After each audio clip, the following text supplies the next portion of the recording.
guys, welcome to Gerutan Channel. Excited jika sudah bersama dua Cindo kesan kalian, apalagi kalau bukan dua orang yang rejo kesan kalian, apalagi kalau bukan dua reviewer film terviral, terngakak, terkocak, terpopuler, terpocong gantung, terpocong jilat, sacrifice, tertumbal. Jangan pasang bendera One Piece di kemerdekaan Indonesia. Jangan pasang bendera One Piece di kemerdekaan Indonesia. Bolehnya pasang bendera Demon Slayer, karena kan yang mau tayang Demon Slayer. Maksudnya pemerintah tuh nggak boleh karena kita lagi mau merayakan Demon Slayer. Demon Slayer yang bentar lagi tayang di bioskop. Jadi bukan karena One Piece nggak ada film ya, karena ada Demon Slayer datang. bukan karena masalah itu pemberontakan Indonesia, bukan. Karena yang mengeluarkan statement itu suka Demon Slayer. Mungkin pemerintahnya sukanya nonton Demon Slayer. Iya, jadi dia kayak nggak mau hype-nya Demon Slayer ketutupan sama One Piece. Nah, itu sih. Selamat datang di segmen yang kalian tunggu-tunggu, segmen yang kalau tidak tayang ada ribuan masyarakat stunting se-Indonesia, meskipun tetap dengan disubsidi makan siang gratis, tetapi tanpa AADC. Apalah nikmatnya makan siang itu. Bahkan makan siang gratis pun jadi nikmat jika dimakan sambil menonton AADC. Menonton AADC. Jadi banyak nutrisi. Sayur basi pun jadi bisa dimakan jika sambil menonton AADC. Kentang kurus pun bisa dimakan berkat nonton AADC. Kentang kurus.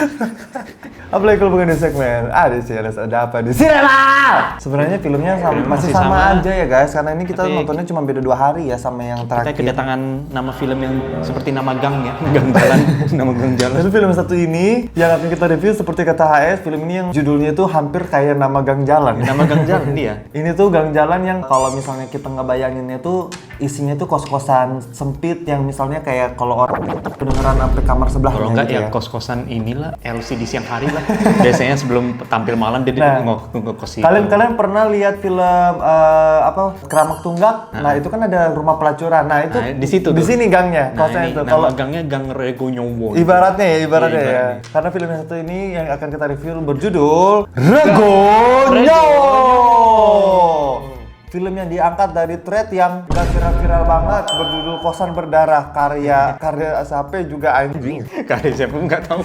Sumpah. Mereka lagi scroll di Explore aja. Wah, ini kita filmkan nih. Tapi nggak tahu dari sumbernya dari mana. Kayak gini coy, biasanya kan kayak film tuh diangkat dari fenomena yang terkenal kan. Fenomena. Ini mah sekarang kayak apa aja yang lewat kayaknya diangkat jadi film dah. Kayaknya 100.000 views aja mereka anggap viral kali ya. Iya anjing, maksud gue kayak sekarang kan apa difilmin anjing. Ntar kayak ada Kapal Api the Movie. Bentar lagi ada Perintis the Movie. Perintis the Movie ada tuh. Itu aja mau jadi film anjing. Yang ada ya? Pacu apa sih? Ada pacu jalur. Pacu jalur itu. Maksudnya apa? Ada plotis di pacu jalur gitu. Itu ngapain anjing? Itu film loh anjing. Terus kayak tung sahur jadi film anjing. Kayak semua aja difilmin, kayak nggak bisa banget ngelihat fenomena di Indonesia. Abis ini kayaknya Susrini ada the movie juga. Ada Susrini the movie, Mbak Lala the movie. Berarti endingnya Susrini resign gitu ya.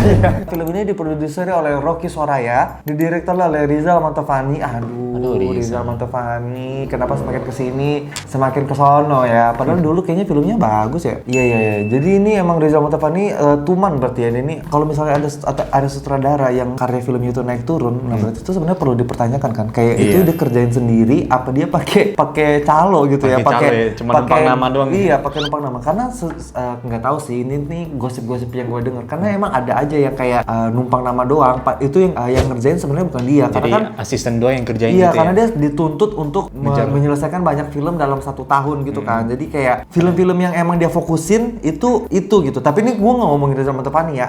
Ada serius ini ada gitu. Ada Karena aku punya teman sutradara orang Jogja, dia yang ceritain kayak gitu. Mimi Jegon. Bukan Mimi Jegon, Upi. Ditulis oleh Riham Junianti, diproduksi oleh Hitmaker Studio. Ini by the way film pertamanya Hitmaker di tahun ini. Ya angkat thread ya? Ya mengangkat dari thread ya. Biasanya mereka original sih. Tapi at least bukan cuma diangkat dari thread. Ini film pertama mereka di tahun ini actually. Oh iya? Film pertama Hitmaker di tahun ini gitu. Sumala udah tahun lalu ya? Sayang sekali, harusnya emang nggak usah rilis film aja dulu sebenarnya. Kayak tunggu agak benahin diri kan. Benahin diri dulu dulu, bagusin, baru rilis film. Tapi namanya juga orang Indies ekonomi gitu kan, harus kejar tayang, Kejar tayang, bro.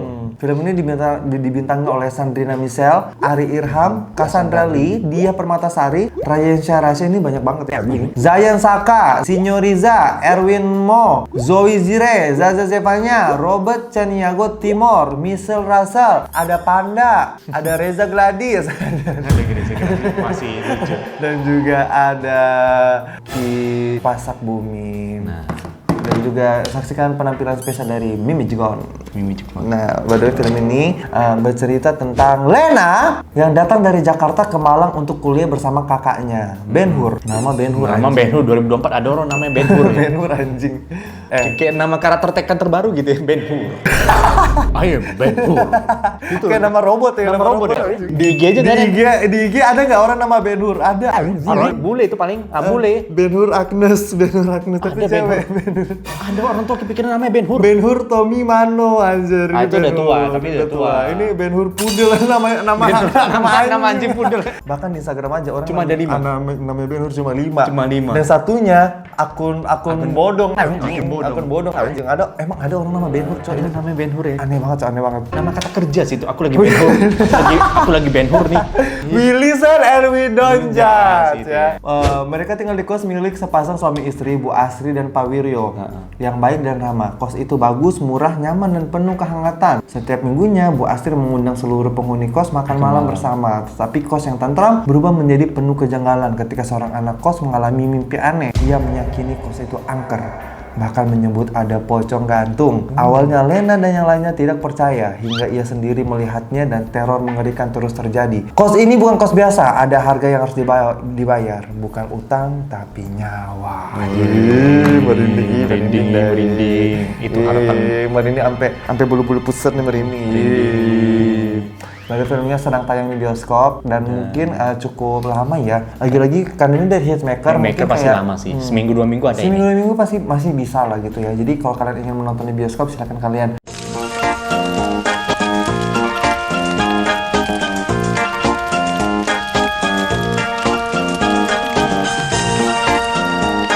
Baru jika kalian sudah tayang, jika sudah menonton, silakan kalian kembali ke kolom komentar di bawah.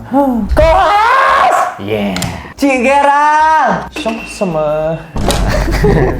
By the way, apa yang kita suka dari film ini? Oke, yang pertama ya. Banyak unsur Jurassic Park di film ini ya. Banyak unsur Jurassic Park ya di sini. Dari lagunya, dari vibes hutannya, dari tone filmnya. Film ini tuh ya, bener kata S, sering beberapa kali diisi dengan soundtrack magical. Pakai violin yang magical. Violin magical. Kayak terus seolah-olah mau muncul Brontosaurus gitu ya. Nanti Brontosaurus lewat depan kamera. Bentar lagi tuh ada yang lewat tuh. Bentar, ada juga di satu momen soundtracknya berubah lagi menjadi kayak soundtrack Narnia. Ada juga kayak lagu-lagunya background musik itu yang tring kayak Harry Potter. Bentar lagi ada Rapunzel datang. Iya, maksudnya kayak magical, fantasi nih lagunya. Iya, luar biasa dari segi tata musik sepertinya film ini tuh emang kompos sama Hans Zimmer ya. Hans Zimmer gitu. Jadi kayak fantasi. Oppenheimer lewat anjing. Di sini banyak unsur magical. Banyak unsur magical. Ini kayak luar biasa. Ini tuh budgetnya sebenarnya buat bayar Hans Zimmer doang. Iya, kayak gitu. Kalau kita ngomongin soal set, menurut gue yang namanya Hitmaker ya. Ya udahlah, mahal nih, berbudget banget. Iya, Hitmaker tuh selalu gitu ya. Ingat nggak waktu The Doll 3 mereka bahkan rela ngeluarin miliaran rupiah untuk bikin boneka The Doll itu. Yang bisa gerak kan, bonekanya bisa digerakin gitu. Iya, itu tuh bukan CGI, itu tuh beneran boneka praktikal gitu. Jadi kayak menurut gue kalau Hitmaker mereka nggak ragu keluarin duit, hambur-hambur duit ya buat cast, buat set, bangun make up, special effect. Menurut gue mereka nggak ragu gitu bangun di situ. Tetapi sangat disayangkan ketika mengatur budget mereka itu lupa ngebudgetin buat dari penulis. Jadi budgetnya udah mentok nih, aduh sisa penulis. Budgetnya tinggal pas dihitung-hitung anjing tinggal 45.000 sama ada satu bungkus KFC bekas syuting gitu kan. Jadi kayak dari penulis siapa yang mau nih 45.000 bekas syuting, dilemparlah ke thread gitu. Halo guys, aku nyari penulis. Tapi tapi nanti nama kamu masuk hitmaker loh. Iya, gitu. terus kayak ini penulis yang followersnya masih di bawah 1000 penulis mikro ya guys. Mikro penulis. Iya, ini kalau bisa aku nyari penulis nano dan mikro gitu rekrutmennya Terus gitu. udah dapat di satu orang, terus kata penulisnya, aduh kak sebenarnya saya sudah tertarik tapi kurang 100.000. Tenang, kita bisa potong dari editor. Dipotong dari editor buat kamu 100.000. Gitu. Kita potong dari editor buat kamu gitu. Makanya editornya juga agak gimana gitu ya, gitu kayak gitu ya. Editornya kena potong buat penulis. Kayak gitu ya. Jadi kayak maksud gue kayak sebenarnya padahal lagi-lagi ya pondasi film itu nggak perlu aktor yang gimana-gimana juga, nggak perlu kayak set yang luar biasa. Kalau bisa lebih bagus, tetapi maksudnya kayak harus kuat pondasinya itu ya cerita dulu sih menurut gue sih. Mungkin mereka mandang udah ada threadnya, tinggal butuh penulis yang buat rapiin aja lah, buat sortir mana yang buat film gitu kali ya, pandangannya mungkin. Tetapi di sini jadinya apa? Jadinya kayak film ini tuh sangat bergantung kepada aktor-aktor, karena kan yang direkrut ini emang aktor-aktor muda yang kayaknya fansnya banyak banget gitu kan. Iya, fanatik sih aku. Iya, emang kayak mereka ini relanya di situ doang sih. Jadi kayak kalau kayak gitu mendingan bikin sinetron aja, mendingan bikin kayak apa sih, Kamsa Upai the Movie aja udah gitu. Ini jebolan-jebolan sinetron semua siap Iya, cast-nya. kalau misalnya kayak begitu mendingan udah sekalian aja bikin Kamsa Upai the Movie atau Mermaid in Love the Movie, udah Yang gitu tayang di RCTI aja gitu.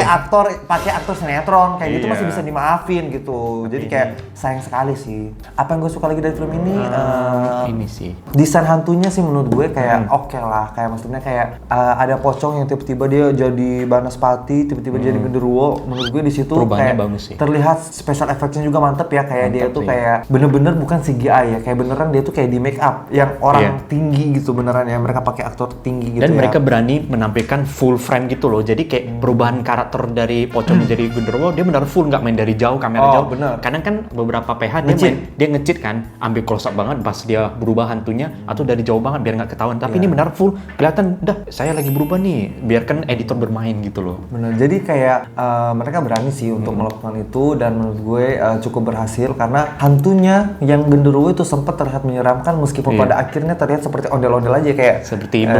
Iya. Ketika dia bergerak sudah mulai melucu. Oke, yang gue suka berikutnya adalah catatan ini tampil lah. Catatan ini tampil lah, Bro, Bro.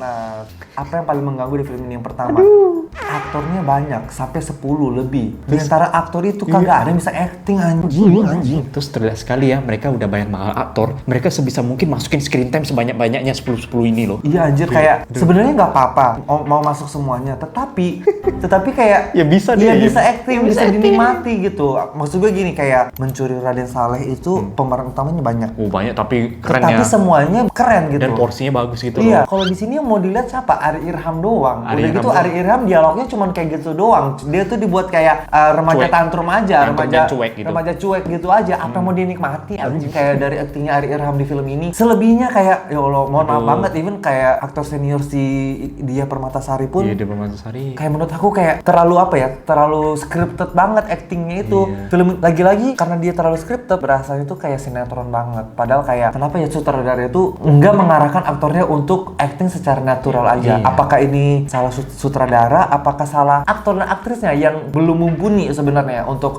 beradegan seperti itu gitu kan. Terlalu scripted aja, kayak misalnya logika aja, kayak misalnya ada beberapa yang harusnya lakukan ada action, malah mereka sempat-sempatnya selipin dialog yang nggak penting gitu di setiap action. Ibunya pas ending sebelum bunuh diri, dia malah sempat-sempatnya mengeluarkan quotes gitu loh soal dunia ini kalau tanpa anak ibu nggak ada apa-apanya gitu loh. Ibu akan ikut kamu, Ibu Nak. akan ikut kamu, Gitu. Nak, ngomong sendiri gitu. Lalu juga kayak misalnya nih si tokoh utamanya si Lena, menurut gue kayak aduh siapa sih itu, gue nggak tahu sih. Sandrina Michel. Ya itu dah. Mohon maaf banget, menurut aku kurang banget ya. Kurang Maksudnya ya, kayak maksud. cara dia berekspresi, cara dia berintonasi nadanya. Masa ada satu adegan di akhir kayak gini. Final battle harusnya di situ kayak adegan yang klimaks itu. Iya. Ibu, aliran ibu sesat, ibu kejam. Ibu kejam. Harus ada yang menghentikan Harus ada ibu. menghentikan ibu. Anjir. Wah. Gue kasih contoh.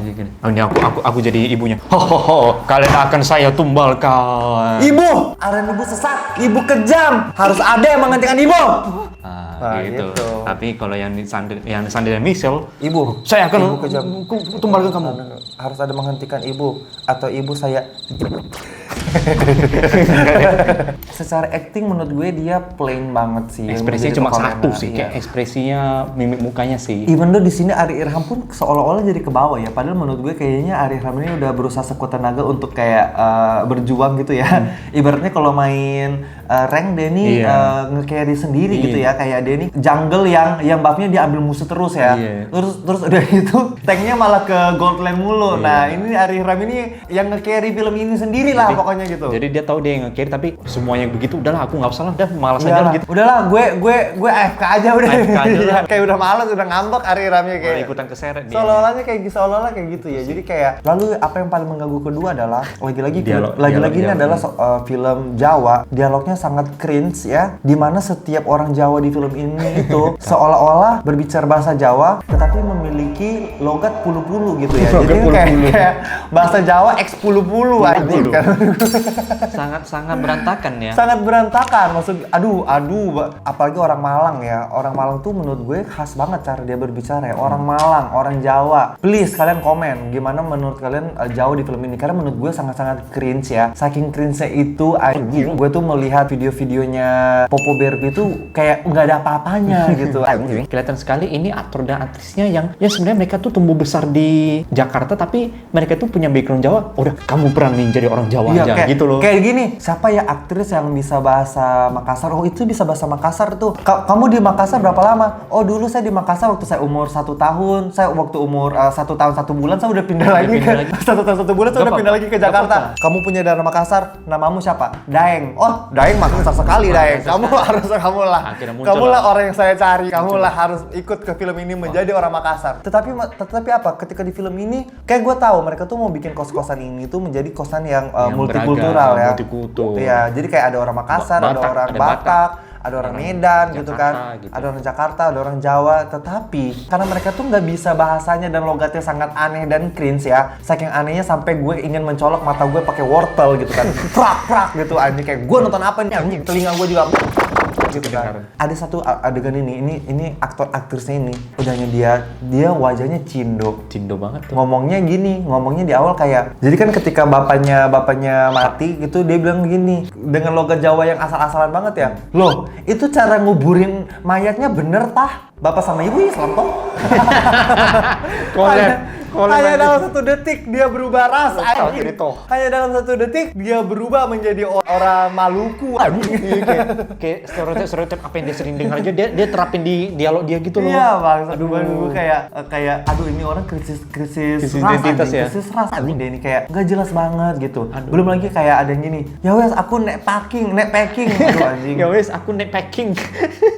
Bahasa Jawa dengan logat British anjing, kayak banyak logat Britishnya di sini. Menurut gue kayak ini paling cringe banget ya, dan juga udahnya dialognya cringe, tetapi film ini tuh full bicara terus, full ngomong terus sampai jam scare pocongnya dikit loh, screen time-nya karena kebanyakan ngomong orang. Iya, jadi kayak bener-bener yaping yaping 10 semua orang yaping saling berebutan screen time tuh 10-10-nya. Film mah kayak menurut gue harusnya ada waktu tenang yang even though kayak dia diganggu setan, dia tetap kayak iya gitu. Tetap ada suaranya gitu. Udahnya backgroundnya kayak Jurassic Park, dialognya kaku yang juga disturbing. Dialognya tuh disturbing, lebih disturbing dialognya daripada pocongnya. Serius ya, gue kasih tahu ya. Film dan juga selama 1 jam 40 menit full yaping, kayak nggak berhenti gitu anjing, kayak bener-bener film itu kayak rasanya penuh banget di kepala sampai gue kayak aduh sakit kepala gue anjing, pusing anjing. Malah pas adegan hantu yang bentar lagi mau jump scare, kita malah tenang. Oh, udah tenang nih. Ya tunggu hantu yang mau muncul baru orang yang berhenti ngomong gitu loh. Iya. Tetapi kita mungkin punya perbedaan pendapat. Coba kalian nonton sendiri, kalian buktikan aja sendiri gitu ya. Kalau aku sih jujur kepalaku udah kayak mau pecah, kayak tau nggak sih lu kayak lu tuh lagi capek, lu lagi bete, udahnya film itu bikin bete, lu ini lagi bete, lu bayangin lu lagi bete, tiba-tiba ada bocah keponakan lu datang ke rumah lu, ngomong terus kayak kakak ini apa, kakak boleh pinjam ini nggak, kakak ini apa, ini kok ada majalah Playboy, ini apa, ini BH apa, ini warna apa, kakak boleh main game, kakak mau main game, ini Durex.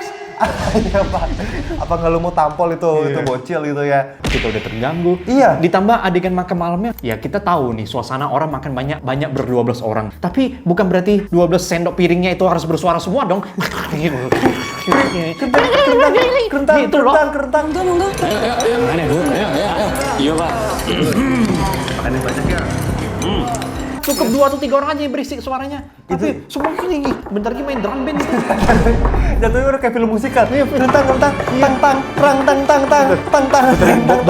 Ada suatu ayam, ada tempe goreng, gitu loh. Gitu loh. Hampir jadi film musikal dikit lagi ya. Hampir jadi film musikal dikit lagi, Bang. Anjir banget, 12 orang makannya berisik banget. Ada satu tokoh orang Makassar yang menurut gue kayak sangat enggak orang Makassar Ada orang kayak Makassar gitu. Bukan berarti kata yang lu tambahkan Ji sama Mi tiba-tiba kok jadi orang Makassar, saya tengah. Saya ini lama di Palu, saya tengah. Saya ini punya orang teman juga orang Makassar, saya tengah.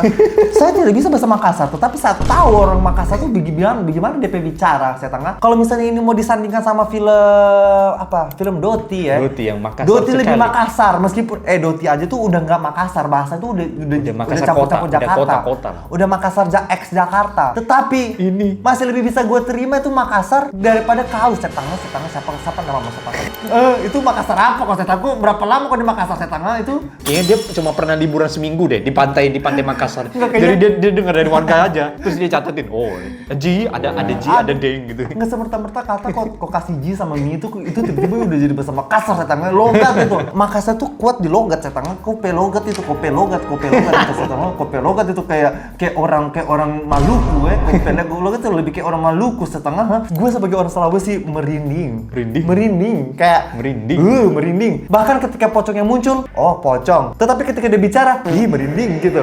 Kayak logat itu lebih bikin merinding daripada pocong. Kayak ini tuh film apa? Film logat apa film horor anjing? Malah aku lebih tenang pas sebagian besar dari orang kos itu udah pulang kampung. Oh udah pergi kalian.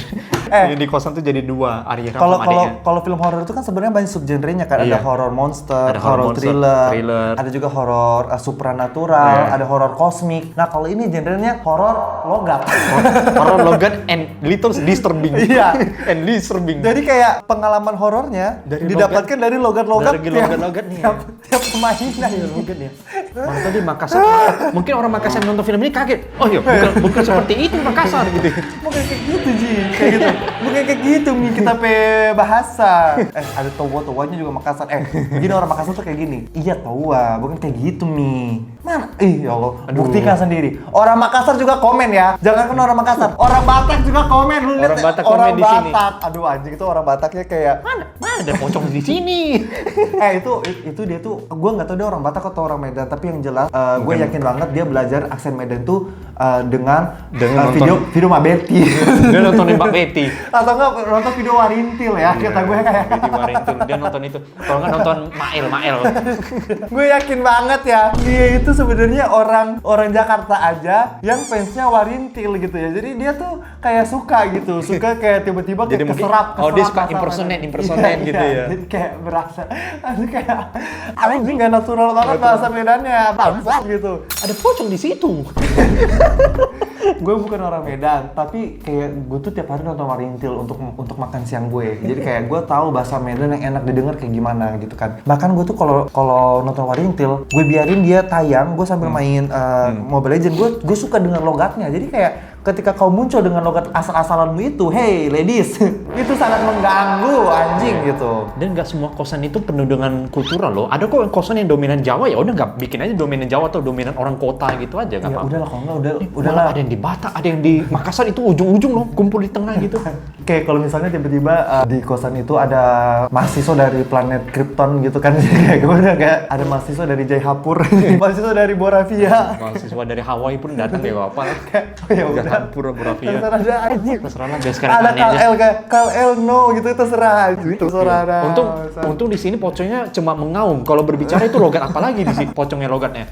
Ya aku salvo juga ya. Di sini kan Lena datang ke kosan itu dengan satu koper kecil. Tapi selama berminggu-minggu outfit dia yang siang sama malam beda terus loh setiap harinya. Beneran baju tidur dia aja beda terus loh setiap harinya. Ya, Itu dari mana itu ya? Set outfitnya itu ya Outfitnya- kata gue kayak orang mau kayak orang mau ke event anjing Iya. kayak lu tuh social influencer sosial media. Beda brand setiap hari ya. Yang lagi ada visit event anjing kayak buset. Siang sama malamnya beda. Jangankan si Lena satu kosan anjing. Menurut gue kayak si Yamin juga awal-awal pakai baju yang ketat, buset kayak Ketat mulu. Ketat gitu kan. Anjing kayak ini kayak model anjing. Semuanya kosan kayak model. Jangan kan gitu. Satu momen ada nih satu kosan ini ketakutan diganggu hantu. Mereka mau cabut lah, kayak mau pindah kos. Itu pindah kos ya. Dandanannya pada itu kayak mau liburan ke Bali anjing. Iya, dandannya masa ada kardigannya, ada shawl lehernya, Iya, buset. kayak pakai yang di kepala gini. Kayak mau liburan anjir. Kayak mau pindah Airbnb lebih tepatnya ya. Kayak lebih mau ke staycation gitu kan. Short trip gitu loh. Dan juga dari awal orang-orang semua itu ngekos di situ tuh karena murah. Berarti kan mahasiswa itu sebenarnya mahasiswa yang nggak berduit gitu kan. Mahasiswa yang terbatas lah duitnya. Yang terbatas gitu. Kayak maksud gue kayak yang nggak make sense aja kalau mereka tuh berdandan seperti sosialita gitu.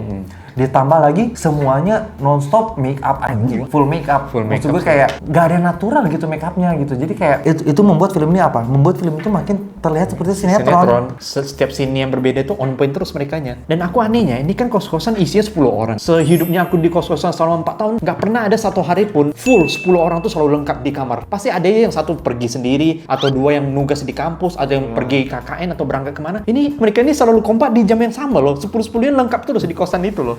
Apakah ini semuanya mahasiswa yang cuma kupu-kupu kuliah pulang doang atau gimana? Iya, mereka tuh kayak sistemnya kekeluargaan ya, gitu. akrab ya semua.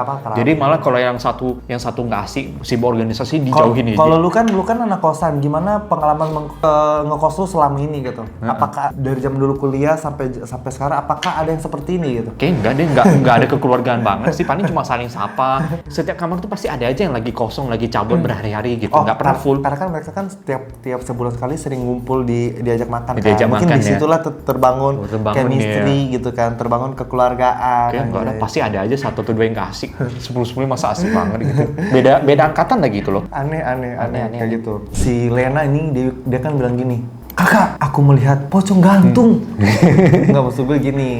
Gini, apa yang ditakutkan dari pocong gantung anjing? Yang pertama dia pocong, dia nggak bisa ngapa-ngapain anjing. Mau loncat-loncat aja loh, kayak mendekati. Yang kedua dia digantung. Jadi kalau konteksnya digantung berarti dia nggak bisa kemana-mana kan gitu. Iya kan, kayak maksud gue kayak gue yakin banget kayak apa ya, kayak ini tuh usaha untuk melebih-lebihkan jenis pocong gitu. Iya, jadi biar karena kayak ada pocong, oh ya udah pocong. Tetapi harus ada yang khasnya. Karena kan kayak kalau di kisah Tanah Jawa pocong gundul udah ada.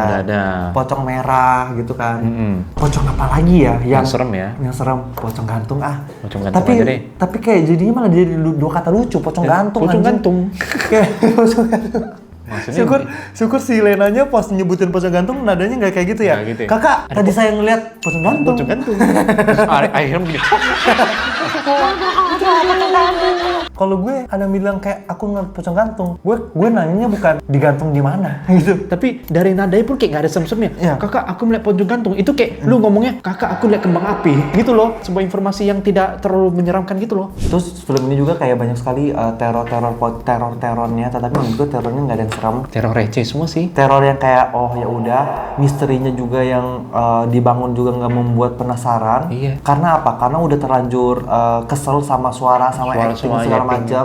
Jadinya kayak film ini berasa menjadi kayak anjing lama banget, pengen cepet udahan gitu loh. Karena film ini ya isinya di setengah film pertama cuman kayak si Bobby yang parno pengen pulang. Ketika Bobbynya pulang, gantian satu kosan pengen pulang. Udah, itu aja isinya. Itu aja intinya. Ketika mereka pengen pulang itu parno itu kan berisik ya. Jadi kayak setiap act-nya tuh menurut gue nggak ada yang bisa dinikmati gitu. Karena dan saking berisiknya, PH ini memberikan tambahan berisik, yaitu kucing yang tidak ada wujudnya dengan suara-suara kucing. Apa sih? Berisik banget anjir. Kayak itu sih Selamat tuh kayak ada suara kucing, tiba-tiba suara kucing namanya Selamat. Kucingnya ada di kebun, ternyata pas dilihat di kebun itu ada bapak yang udah gantung diri, kalau nggak di kebun tuh ada pocong. Tapi berisik kayak ngapain ya? Ngapain? Kayak gue tahu kucing itu diadain tanda ada orang meninggal gitu ya. Buat si toko ini biar ke situ gitu. Iya, jadi kayak mereka nggak pakai cara lain lagi. Iya. Aduh, kita nggak ada Ini lagi cast kucing gimana ya? Udah pakai suara aja, sound effect aja gitu. Kata gue mendingan lu cari pelacur aja kan, pelacur juga kucing gitu kan. Nah. Suruh ngeong aja pelacur anjing. Di belakang gini, di belakang kubur gini. Aduh, itu tuh cara yang sangat malas untuk kayak membuat membuat tokonya ini tergerak untuk pergi ke scene itu gitu. Jadi kayak dikasih suara kucing yang nggak ada suara kucing itu menurut gue kayak red flag ya. Itu red flag banget. Dan cara malas yang lainnya itu, ketika Bu Astri udah ketahuan rencananya, dia bukan yang bunuh ketiga sandera yang semuanya hidup-hidup, malah dia bunuh satu persatu, dia bawa ke bawah tanah. Ternyata tujuan utamanya bukan di bawah tanah itu. Di atas. Di atas, di hutan. Lah, buat apa lu ke bawah tanah dulu? Gitu loh. Iya, jadi kayak gitu. Gitulah banyak cara malas-malas film ini loh. Enggak, itu tuh kayak di film itu banyak sekali orang-orang yang memilih keputusan tolol ya, seperti halnya film-film horor lainnya gitu. Seperti yang tadi HS bilang. Ternyata kan sebenarnya film ini tuh ceritanya kayak di kosan itu si ibu kosnya ini Itu 10 tumbal kan.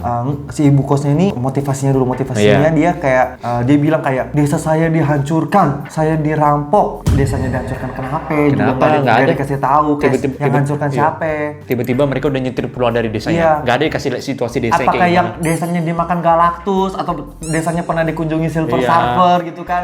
Your village is marked dead gitu kan? Maksud gue kayak atau desanya ketendang Ant-Man.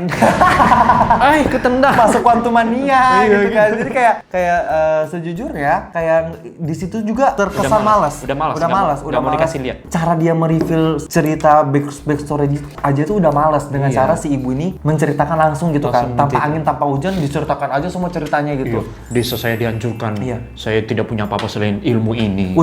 Udahnya cara sutradara mereveal itu malas, ceritanya juga malas gitu. Cara memperlihatkan flashback aja malas gitu loh. Minimal ceritanya tuh dibuat effort lah gitu. Lagi pula ini tuh kan sebenarnya kisah nyata ya. Ya kan kalau kita pikir-pikir ini tuh kan kisah nyata. Ini kan di film diangkat dari threadnya kisah nyata gitu. Gua nggak pernah tuh lihat ada berita misalnya kayak desa yang dihancurkan. Tapi di daerah Jawa. Dan mereka itu nggak tahu penyebabnya apa. Jadinya dia cuma bikin dialognya desa saya dihancurkan. Tapi nggak mau kasih tahu dihancurkan apa gitu. Iya, kayak gitu. Jadi si ibu ini desanya dihancurkan. Udah pokoknya kalian pikirnya dihancurkan aja lah. Pokoknya dia tuh masuk ke hutan, dilihat ada orang pakai baju-baju hitam gitu. Tiba-tiba ada kultus di tengah hutan gitu loh. Ada kultus yang menyembah pocong gantung gitu kan. Terus tiba-tiba dalam detik berikutnya dia segini. Sembah pocong. Dengan baju kemeja dia. Iya. Tiba-tiba. Aneh banget udah tuh. Aneh sih.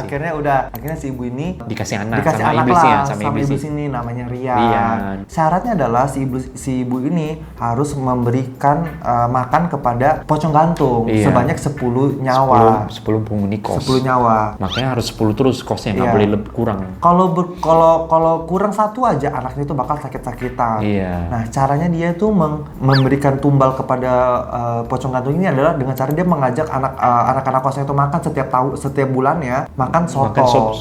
Rawon.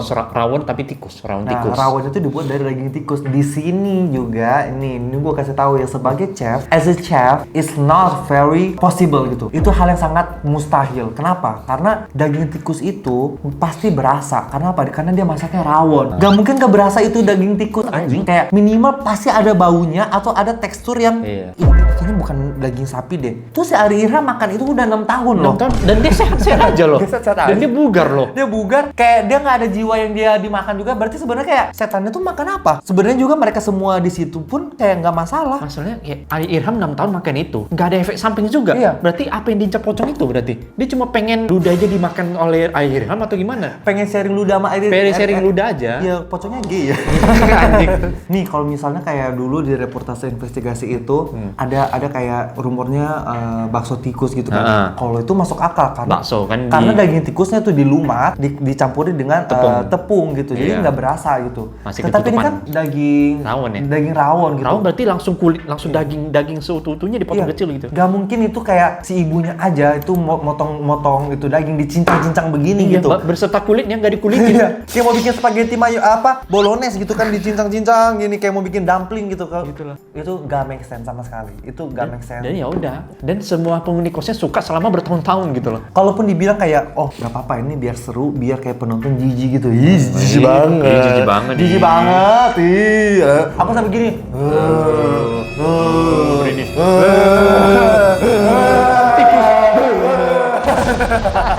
Anjing. Serem ya Pak, serem banget Pak. Kita harap tanggapan kalian sama reaksi kita ya? Kayak nggak jijik, kenapa kita nggak bisa nggak jijik? Selain dia nggak masuk akal, yang kedua adalah si acting tokoh utamanya si Lena ketika melihat itu kayak dia juga kayak kayak acting sinetron yang membuat kita kayak oh ya udah biasa aja udah orang. biasa aja kali. Kayak gitu. Sampai satu kali si Bobby ini sering mimpi. Bobby ini emang anak yang apa? Indigo. Sensitif. Dia nggak nyampe indigo, dia sensitif gitu kan. Akhirnya dia cabut. Dodi cabut, mulai dari situ si Rian mulai sakit-sakitan. Soalnya penghuni kosnya dari 10 jadi 9. Dari 9. Mulai sakit-sakitan. Udah. Akhirnya semua anak-anak kos itu Mulai cabut. mulai sakit-sakitan dulu mereka. Sakit-sakitan. Ada yang sakit gigi, ada yang sakit Kepala. Ada kepala, yang sakit perut, men. ada sakit perut, ya pokoknya mereka sakit-sakitan lah. Itu juga aneh banget sih, maksud gue kayak kenapa sakitnya nggak dibuat serentak aja gitu ya? Iya, malah beda-beda gitu loh. Beda-beda gitu kan. Anggap aja ada salah satu penghuni kos mereka baru pulang dari Wuhan gitu kan ya. Iya, kayak, mungkin nyebarin ya. Iya nyebarin Yang jenis baru, gitu, varian jenis baru. Iya, varian COVID stomet gitu kan ya. Stomet. Udah akhirnya di situ mereka mulai diteror sosok pocong. Iya. Teror yang kesana kemari nggak jelas. Akhirnya membuat sebagian besar penghuni kos cabut pulang. Sisa Ari Hiram sama Ari Irham, adiknya Lena. sama Yamin. Iya, Yamin, Lena sama Yamin. Iya. Udah 3 orang ini. 3 doang. Akhirnya ketika mereka sadar kalau ternyata si ibu kos ini melakukan Ilmu hitam, pesugihan, iya. ketika mereka mau cabut, mereka keburu dibacok, Iya. cetes sama Cetes. ibunya, brek gitu. Akhirnya 3 orang itu dibacok di kamar sambil ibunya bercerita tentang Misi dia. tentang masa lalunya, Masa lalu dia. dan juga misi-misi dia. Misi dia. Kalian semua akan saya tumbalkan. Jumlahnya pas sekali. Jumlahnya pas banget. Saya butuh 4 tumbal untuk pocong saya gitu. Udahlah. Si Yamin ditarik ke ruang bawah tanah. Disembayangin gitu. Ditinggalilah si Ari Irham sama adiknya. Nah ini aja udah aneh. Si Ben Hur ini sama si Lena ini ngapain ditinggalin? Kalau tujuannya buat sacrifice langsung aja tusuk, brat, gorok, prak, mati. Jadi Ngapain tinggal diangkat satu-satu Iya, gitu. ngapain disisain? Akhirnya si Ben Hur nemuin gunting lepas deh. Lepas. Udah, akhirnya dia ke ruang bawah tanah, dia selamatkanlah si Yamin. Udah. Tolol. Dia anehnya, mereka bertiga lari ke tengah hutan ketemu tempat persembahan. Mereka lari ke lewat pintu gitu di ruang bawah tanah Tembus itu, ke hutan. Tembusnya ke hutan, ke kebun belakang gitu. Ternyata ada tempat kayak Ternyata ada altar. ada tempel ya. Ya ada altar, ada kayak kuil gitu buat persembahan. Terus ibunya bilang gini, di sini akan saya tumbalkan kalian semua.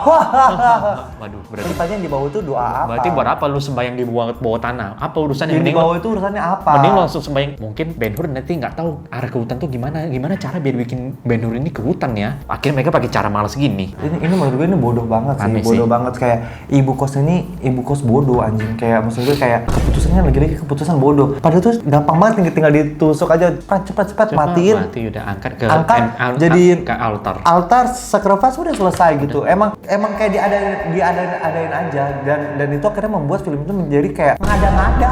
Akhirnya pocongnya berubah wujud jadi genderuwo. Dia Jadi siap genderuwo. untuk memakan semua tumbal itu. Ada lagi kelakuan bodoh misalnya kayak si temannya Lena yang si Cassandra Lee kalau nggak Cassandra salah Lee, iya. membobol pintu gudang gitu kan. Karena kan si ibu ini setiap habis makan piring itu dia bawa ke gudang gitu kan. Jadi dia membobol pintu gudang itu. Nah, entah kenapa di kosan ini kalau ada orang yang teriak, semua orang dengar gitu. Teriaknya bahkan di tengah kebun. Kedengaran Ada semua. yang teriak nih ketemu pocong di tengah kebun. Semuanya lari ke tengah kebun. lari. Bru. Kenapa Lena gitu? Bahkan suara kucing ngeong di tengah kebun. Disamperin. Kedengaran. Hah? Selamat ngapain ke tengah ke kebun kebun? gitu. Tapi ada suara orang ngebobol pintu yang lokasinya di belakang rumah. Hanya kayak cuma berapa langkah? 5 langkah dari rumah. Brok. Nggak ada yang bangun, nggak ada yang kedengaran. Ada yang kedengaran anjir. Akhirnya udah Cassandra Lee masuk di situ, dia melihat ada dari belakang kayak ada sosok pocong.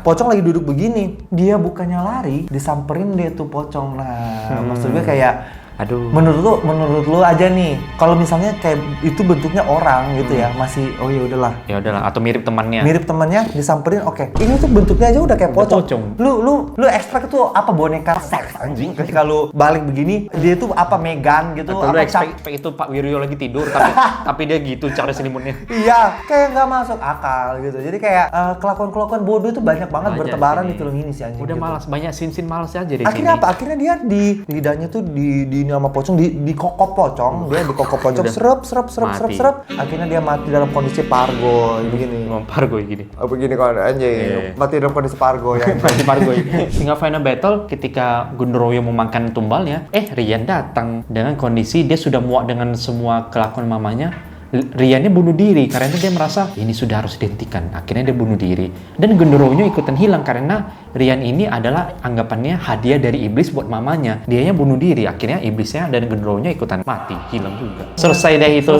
Selesai itu. Semuanya akhirnya hidup berbahagia. Dan Ibu Astri bunuh diri karena nggak ada apa-apanya kalau anak sudah meninggal. Ibu itu tidak ada arti lagi meninggal, bunuh diri.